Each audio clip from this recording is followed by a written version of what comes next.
Hi hello ಎಲ್ಲರಿಗೂ ನಮಸ್ಕಾರ. Welcome back to my YouTube channel. ದಯವಿಟ್ಟು ನಮ್ಮ ವಿಡಿಯೋನ ಫಸ್ಟ್ ಟೈಮ್ ನೋಡ್ತಿದ್ರೆ ದಯವಿಟ್ಟು ಸಬ್ಸ್ಕ್ರೈಬ್ ಮಾಡ್ಕೊಂಡು ನೋಡಿ. ಯಾಕೆಂದ್ರೆ ಡೈಲಿ ವಿಡಿಯೋಗಳು ಅಪ್ಲೋಡ್ ಮಾಡ್ತಾ ಇರ್ತೀವಿ. ಸೊ ಹಂಗಾಗಿ ನಿಮ್ಗೆ ಯಾವ್ದಾದ್ರು ಗಾಡಿ ಬೇಕಿದ್ರೆ ಇಮಿಡಿಯೇಟ್ಲಿ ನಿಮ್ಗೆ ನೋಟಿಫಿಕೇಶನ್ ಬರುತ್ತೆ, ಗಾಡಿನ ಆರಾಮ ಪರ್ಚೇಸ್ ಮಾಡ್ಬೋದು. ಸೊ ಹಂಗಾಗಿ ಸಬ್ಸ್ಕ್ರೈಬ್ ಮಾಡ್ಕೊಂಡು ನೋಡಿ. ಮತ್ತೆ ನೀವು ಯಾವ್ದಾದ್ರು ಗಾಡಿ ಕೊಡಂಗಿದ್ರೆ ದಯವಿಟ್ಟು ನಮ್ಮ ಡಿಸ್ಕ್ರಿಪ್ಷನ್ ಮೇಲ್ ಐಡಿ ಕೊಟ್ಟಿದ್ದೀವಿ, ಮೇಲ್ ಐಡಿಗೆ ನಿಮ್ಮ ಗಾಡಿ ಫೋಟೋಸ್ ಇದ್ರೆ ಶೇರ್ ಮಾಡಿ. ನಾವು ನಿಮಗೆ ಯಾವುದೇ ರೀತಿ ಚಾರ್ಜಸ್ ಮಾಡಿದ್ರೆ ಫ್ರೀಯಾಗಿ ವಿಡಿಯೋಗಳು ಅಪ್ಲೋಡ್ ಮಾಡ್ಕೊಡ್ತೀವಿ. ಹಂಗೆ ಕಸ್ಟಮರ್ಗೆ ಏನಾದ್ರು ಬೇಕಿದ್ರೆ ಈ ನಂಬರ್ನು ಕೊಡ್ತೀವಿ. ಮತ್ತೆ ಇನ್ನೊಂದೇನಪ್ಪ ಅಂತಂದ್ರೆ ನೀವು ಏನಾರ ಗಾಡಿ ತಗೊಳ್ಳುವಾಗ ಸೆಕೆಂಡ್ಸ್ ಅಲ್ಲಿ ದಯವಿಟ್ಟು ನೋಡಿ ಚೆಕ್ ಮಾಡಿ ತಗೊಳ್ಳಿ. ಯಾಕಂದ್ರೆ ಸೆಕೆಂಡ್ಸ್ ಗಾಡಿಗಳು ಆಲ್ಮೋಸ್ಟ್ ಒಂದು 40% 50% ಪ್ರಾಬ್ಲಮ್ ಇರುವಂತ ಗಾಡಿಗಳನ್ನ ಸೇಲ್ ಮಾಡಕ್ ನೋಡ್ತಾರೆ. ಸೊ ಹಂಗಾಗಿ ನೀವು ಒಂದ್ ಸ್ವಲ್ಪ ಕೇರ್ಫುಲ್ ಆಗಿ ನೋಡ್ಕೊಂಡು, ಅಂದ್ರೆ ಜೆನ್ಯೂನ್ ಕೊಡೋರು ಇರ್ತಾರೆ, ಏನು ಪ್ರಾಬ್ಲಮ್ ಇದ್ದು ಕೊಡೋ ತರ ಇರ್ತಾರೆ. ಸೊ ಹಂಗಾಗಿ ನೋಡ್ಕೊಂಡು ಚೆಕ್ ಮಾಡ್ಕೊಂಡು ತಗೊಳ್ಳಿ. ಯಾಕಂತಂದ್ರೆ 3 ಲಕ್ಷ 4 ಲಕ್ಷ 5 ಲಕ್ಷ 10 ಲಕ್ಷ ಅಂತ ತಗೊಳ್ತೀರಾ. ಸೊ ನೀವು ತಗೊಂಡು ಒಂದ್ ವಾರ ತಿಂಗಳಿಗೆಲ್ಲ ಮತ್ತೆ ಖರ್ಚು ಮಾಡುವಂತ ಪರಿಸ್ಥಿತಿ ಬರಬಾರ್ದು ಮತ್ತೆ. ಸೊ ಹಂಗಾಗಿ ನೋಡಿ ಮಾಡಿ ಗಾಡಿನ ತಗೊಳ್ಳಿ. ಆಲ್ಮೋಸ್ಟ್ ಆಕ್ಸಿಡೆಂಟ್ ಆಗಿರೋಂಥ ವೆಹಿಕಲ್ ನ ತಗೊಳ್ಳಿ. ಆಕ್ಸಿಡೆಂಟ್ ಆಗಿರೋದನ್ನ ತಗೊಳ್ದೇ ಇರೋಕೆ ಆಲ್ಮೋಸ್ಟ್ ಟ್ರೈ ಮಾಡಿ. ಯಾಕೆ ಅಂತಂದ್ರೆ ಅವು ಬಾಡಿ ಎಲ್ಲ ಅಪ್ಸೆಟ್ ಆಗಿರ್ತವೆ. ನೀವೆಲ್ಲರ ಫಾಸ್ಟ್ ಆಗಿ ಹೋಗುವಾಗ ಸ್ಟೆಬಿಲಿಟಿ ಇರಲ್ಲ ಗಾಡಿ, ಸ್ವಲ್ಪ ಶೇಕಿಂಗ್ ಆಗೋದಾಗ್ಲಿ ಇನ್ನೊಂದಾಗ್ಲಿ ಮತ್ತೊಂದು. ಬ್ರೇಕ್ ಹೊಡೆದ್ರೆ ಅಷ್ಟೊಂದು ಕಂಡೀಷನ್ ಆಗಿರಲ್ಲ. ಸೊ ಹಂಗಾಗಿ ಆಕ್ಸಿಡೆಂಟ್ ಆಗಿಲ್ದವ್ರಂತ ಗಾಡಿನೇ ಆಲ್ಮೋಸ್ಟ್ ತಗೊಳಕ್ಕೆ ಟ್ರೈ ಮಾಡಿ. ಆಕ್ಸಿಡೆಂಟ್ ಆಗಿದ್ರೆ ಆಲ್ಮೋಸ್ಟ್ ಗಾಡಿನ ಇದ್ ಮಾಡ್ಬಿಟ್ಟು ಬನ್ನಿ. ಮತ್ತೆ ನೀವೇನಾದ್ರು ಗಾಡಿನ ಇವತ್ತೇ ತಗೊಳ್ತಾ ಇದೀನಿ ಅಂತಂದ್ರೆ ದಯವಿಟ್ಟು ಅಡ್ವಾನ್ಸ್ ಕೊಟ್ರಾ ಇವಾಗ್ಲೇ ಬೈ ಮಾಡ್ಕೊಂಡ್ ಬಂದ್ಬಿಡಿ. ಯಾಕಂದ್ರೆ ಅಡ್ವಾನ್ಸ್ ಕೊಡಕ್ ಹೋಗ್ಬೇಡಿ. ಆಲ್ಮೋಸ್ಟ್ ಬೈ ಮಾಡ್ಕೊಂಡು ಹೋಗ್ಬಿಡಿ. ಇವತ್ತು ನೀವು ಅಡ್ವಾನ್ಸ್ ಕೊಟ್ಬಿಟ್ಟು ಒಂದ್ 2-3 ದಿನ ಬಿಟ್ಟು ನೀವು ಗಾಡಿ ತಗೊಳ್ತೀನಿ ಅಂತಂದ್ರೆ ಏನ್ ಮಾಡ್ತಾರೆ ಅಂದ್ರೆ ಎಷ್ಟೋ ಜನ ಸ್ಪೇರ್ಗಳನ್ನ ಎಕ್ಸ್ಚೇಂಜ್ ಮಾಡ್ಬಿಡ್ತಾರೆ. ಇವತ್ತು ಅಡ್ವಾನ್ಸ್ ಕೊಟ್ಬಿಟ್ಟು ನೀವು ಸಂಜೆ ಹೋಗಿರ್ತಾರ, ನಾಳೆ ಅಷ್ಟೊಳಗೆ ಒಂದು ಸ್ಪೇರ್ ಎಕ್ಸ್ಚೇಂಜ್ ಮಾಡಿ ಗಾಡಿನ ಕೊಡುವಂತ ಚಾನ್ಸಸ್ ಇರುತ್ತೆ. ಸೊ ಹಂಗಾಗಿ ನೀವು ಅವತ್ ಮಾತಾಡ್ಕೊಂಡು ಅವತ್ತೇ ವೆಹಿಕಲ್ ಇಟ್ಕೊಂಡ್ಬಿಟ್ರೆ ತುಂಬಾ ಒಳ್ಳೇದು. ಸೊ ಹಂಗಾಗಿ ಇಷ್ಟು ನೀವು ಫಾಲೋ ಮಾಡ್ಕೊಂಡು ಗಾಡಿನ ತಗೊಬನ್ನಿ. ಸೇಲ್ಗಿರುವಂತ ಗಾಡಿ ಬಂದು ಸುಜುಕಿ ಬಲೆನೋ ಡೆಲ್ಟಾ ವೇರಿಯಂಟ್. ಇದು ಮಾಡೆಲ್ ಬಂದು 2017 ಮಾಡಲು. 95,000 ಓಡಿದೆ. ಸರ್ವಿಸ್ ಬಂದು 91,000 ಆಗಿದೆ ಅಂತೆ. ಬಟ್ ನೀವೇನಕ್ಕೂ ಗಾಡಿ ಚೆಕ್ ಮಾಡಿಸುವಾಗ ತಗೊಳ್ಳುವಾಗ ಒಂದ್ಸಲಿ ತಗೊಂಡ್ಮೇಲೆ ಸರ್ವಿಸ್ ಮಾಡಿಸ್ಕೊಳ್ಳುವಂಥದ್ದು ಒಳ್ಳೇದು. ಮತ್ತೆ ಇದರಲ್ಲಿ ಫ್ಯೂಚರ್ಸ್ ಗಳು ಅಂತ ಬಂದ್ರೆ ಮಾಮೂಲಿ ಹೆಡ್ಲೈಟ್ ಮಾತ್ರ ಇದೆ, ಮಾಮೂಲಿ ಹ್ಯಾಲಜನ್ ಬಲ್ಬ್, ಯಾವುದೇ ರೀತಿ ಫಾಗ್ ಲೈಟ್ ಆಗಲಿ ಇನ್ನೊಂದಾಗ್ಲಿ ಏನೂ ಇಲ್ಲ. ನೀವು ಕಂಪ್ನಿಯಿಂದ ಮ್ಯೂಸಿಕ್ ಸಿಸ್ಟಮ್ ಏನ್ ಕೊಟ್ಟಿದ್ರು ಅದೇ ಸಿಸ್ಟಮ್ ಇದೆ. ಇನ್ನು ಆಮ್ರೆಸ್ಟ್ ಇಲ್ಲ ಡ್ರೈವರ್ ಸೈಡ್ ಅಂತದ್ದು. ಪುಷ್ ಬಟನ್ ಸ್ಟಾರ್ಟ್ ಆಗಲಿ ಇನ್ನೊಂದಾಗ್ಲಿ ಯಾವುದೇ ಇರಲ್ಲ. ಬರೀ 4 ಸೈಡ್ ಪವರ್ ವಿಂಡೋ ಮತ್ತು ಸೆಂಟ್ರಲ್ ಲಾಕಿಂಗು ಆ ತರ ನಾರ್ಮಲ್ ಇರುವಂತ ಫೀಚರ್ಗಳೇ ಇರೋದು, ಮತ್ತೆ ಬೇರೆ ಏನಿಲ್ಲ. ಇನ್ನು ಟೈರ್ ಬಂದು 60% ಇದೆ ಅಂತ ಅವ್ರು ಹೇಳ್ತಾ ಇರುವಂತದ್ದು. ನೀವು ಒಂದ್ಸಲಿ ಚೆಕ್ ಮಾಡಿಸ್ಕೊಳ್ಳಿ. ಅಂದ್ರೆ ಅವ್ರದ್ದು ಓನರ್ಗಳು ಹೇಳ್ತಾರೆ 60% 30% ಅಂತ. ಅದು ಕರೆಕ್ಟ್ ಆಗಿ ಗೇಜ್ ಪ್ರಕಾರನೇ ಇರಲ್ಲ. ಅಂದ್ರೆ 40% ಆಗಿರ್ಬೋದು, ಅದು ಒಂದು 70% ಆಗಿರ್ಬೋದು. ಬಟ್ ಅವ್ರ ಅಂದಾಜು ಇಷ್ಟು ಹೇಳ್ತಾರೆ ಎಷ್ಟೈತೆ ಅಂತ. ಅದನ್ನ ಸ್ವಲ್ಪ ಚೆಕ್ ಮಾಡ್ಕೊಂಡು ಗಾಡಿನ ಬೈಬೇಡಿ.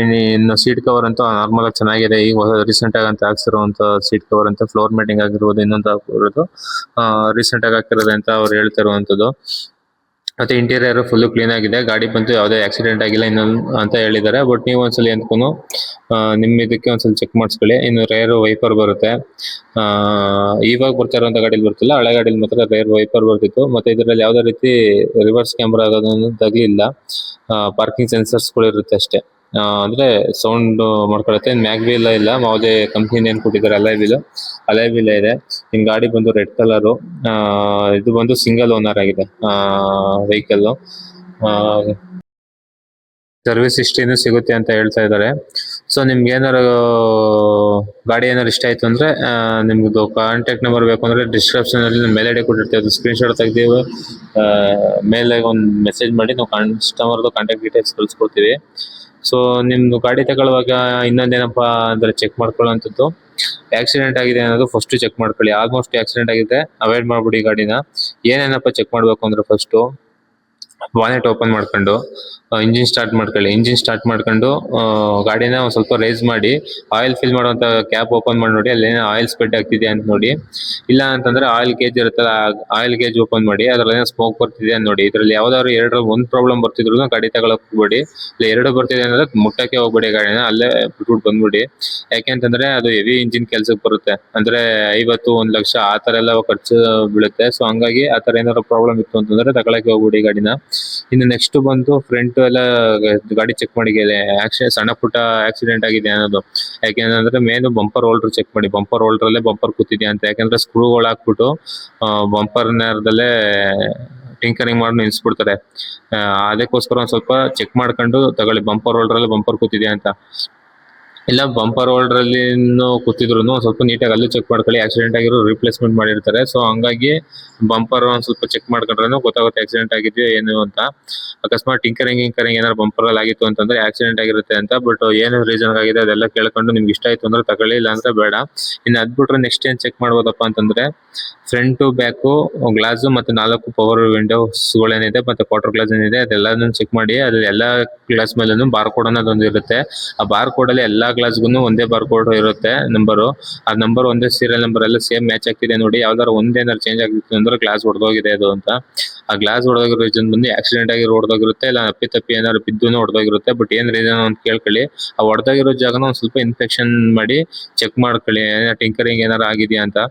ಅದೇನಾರು ಆಗಿತ್ತು ಅಂತಂದ್ರೆ ಕೇಳ್ಕೊಂಡು ಏನಾಗಿತ್ತು ಅಂತಂದ್ರೆ ಆಕ್ಸಿಡೆಂಟ್ ಆಗಿದ್ರೆ ಆಲ್ಮೋಸ್ಟ್ ತಗೊಳ್ದೇನೆ ವಾಪಸ್ ಬರೋಕೆ ಟ್ರೈ ಮಾಡಿ.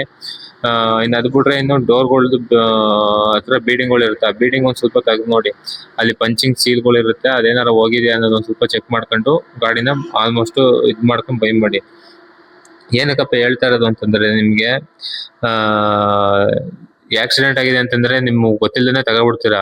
ನೆಕ್ಸ್ಟ್ ನೀವು ಸೇಲ್ ಮಾಡ್ತೀನಿ ಅಂತಂದ್ರೆ ಅದಕ್ಕೆ ವ್ಯಾಲ್ಯೂ ಇರಲ್ಲ. ಸೊ ಹಂಗಾಗಿ ಚೆಕ್ ಮಾಡ್ಕೊಂಡು ಗಾಡಿನ ತಗೊಳ್ಳಿ ಅಂತ ಹೇಳ್ತಾ ಇರುವಂತದ್ದು ನಿಮ್ಗೆ. ಇನ್ನು ಅದು ಬಿಟ್ರೆ ನಿಮ್ದು ಇವತ್ತೇ ಅಡ್ವಾನ್ಸ್ ಕೊಟ್ರೆ ದಯವಿಟ್ಟು ಇವತ್ತೇ ಎತ್ಕೊಂಡ್ಬಿಡಿ ಗಾಡಿನ, ಚೆನ್ನಾಗಿತ್ತು ಅಂತಂದ್ರೆ. ಮತ್ತೆ ನನಗೆ ಗೊತ್ತಾಗ್ತಾ ಇಲ್ಲ ಇದೆಲ್ಲ ಚೆಕ್ ಮಾಡೋಕೆ, ಇದೇ ಫಸ್ಟ್ ಟೈಮ್ ನಾನು ಗಾಡಿ ತಗೊಳ್ತಾ ಇರೋದ್ರಿಂದ ದಯವಿಟ್ಟು ಮೆಕ್ಯಾನಿಕ್ ಕರ್ಕೊಂಡು ಹೋಗಿ ಚೆಕ್ ಮಾಡಿಸ್ಕೊಂಡು ಅಂದ್ರೆ ನಿಮ್ಗೆ ಒಳ್ಳೇದು. ಯಾಕೆ ಅಂತಂದ್ರೆ 1,200 ಇಲ್ಲ 1,500 ಆಗುತ್ತೆ ಒಂದು ಮೆಕ್ಯಾನಿಕ್ ಒಂದು ಚೆಕ್ ಮಾಡ್ಕೊಡಕ್ಕೆ. ಸೊ ಹಂಗಾಗಿ ನೀವೇ ಕರ್ಕೊಂಡೋಗಿ ಚೆಕ್ ಮಾಡಿಸ್ಕೊ ಬನ್ನಿ. ಸುಮ್ನೆ ಯಾಮಾರಕ್ ಹೋಗ್ಬೇಡಿ. ಯಾಕೆಂದ್ರೆ ಕಸ್ಟಮರ್ ಕೊಡೋರು ಎಂತ ಏನು ಅಂತ ನಮಗೂ ಸರಿಯಾಗಿ ಗೊತ್ತಿರಲ್ಲ. ಬಟ್ ಅವರು ಕಾರ್ ಇದೆ ಹೆಂಗ್ ಡೀಟೇಲ್ಸ್ ಕಳಿಸ್ತಾರೆ, ನಾವು ವಿಡಿಯೋ ಅಪ್ಲೋಡ್ ಮಾಡ್ತೀವಿ. ಸೊ ಹಂಗಾಗಿ ನೀವು ಸ್ವಲ್ಪ ಕೇರ್ಫುಲ್ ಆಗಿ ಚೆಕ್ ಮಾಡ್ಕೊಂಡು ಗಾಡಿನ ಬರಕ್ಕೆ ಹೇಳ್ತಾ ಇರೋದು ಅಷ್ಟೇ. ಸೊ ನಿಮ್ಗೆ ಏನಾದ್ರು ಈ ವಿಡಿಯೋ ಇಷ್ಟ ಆಗಿದೆ ದಯವಿಟ್ಟು ನಮ್ಮ ಚಾನಲ್ನ ಸಬ್ಸ್ಕ್ರೈಬ್ ಮಾಡ್ಕೊಂಡು, ನಿಮ್ದು ಯಾವ್ದಾದ್ರು ಗಾಡಿ ಸೇಲ್ ಇತ್ತು ಅಂತಂದ್ರೆ ದಯವಿಟ್ಟು ನಮ್ದು ಮೇಲ್ ಐಡಿಗೆ ಕಾಂಟ್ಯಾಕ್ಟ್ ಮಾಡಿ ನಿಮ್ ಗಾಡಿ ಫೋಟೋಸ್ ಮತ್ತೆ ಗಾಡಿದು ವೆಹಿಕಲ್ ಡೀಟೇಲ್ಸ್ ಕಳ್ಸಿಕೊಟ್ಟು ನಾವು ಫ್ರೀ ಆಗಿ ಅಪ್ಲೋಡ್ ಮಾಡ್ಕೊಡ್ತೀವಿ. ಯಾವುದೇ ರೀತಿ ಚಾರ್ಜಸ್ ಇರಲ್ಲ. ನಮಗೂ ಯಾವುದೇ ರೀತಿ ಕಮಿಷನ್ ಆಗಲಿ ಇನ್ನೊಂದಾಗ್ಲಿ ಏನು ಕೊಡುವಂಥದ್ದು ಇರಲ್ಲ ಗಾಡಿ ಸೇಲ್ ಆದ್ರೆ. ಸೊ ಹಂಗಾಗಿ ಯಾವ್ದಾದ್ರು ಇದ್ರೆ ದಯವಿಟ್ಟು ಕಾಂಟ್ಯಾಕ್ಟ್ ಮಾಡಿ ನಮ್ಮನ್ನ. ಮತ್ತೆ ಈ ವಿಡಿಯೋ ಏನಾದ್ರು ಇಷ್ಟ ಆಗಿದ್ರೆ ದಯವಿಟ್ಟು ಸಬ್ಸ್ಕ್ರೈಬ್ ಮಾಡ್ಕೊಂಡು, ಬೇರೆ ಏನಾದ್ರು ಡೌಟ್ ಇತ್ತು ಅಂದ್ರೆ ಈ ವೆಹಿಕಲ್ ಬಗ್ಗೆ ಕಮೆಂಟ್ ಬಾಕ್ಸ್ ಕಮೆಂಟ್ ಮಾಡಿ, ನಾವು ರಿಪ್ಲೈ ಮಾಡ್ತೀವಿ. Okay, thank you.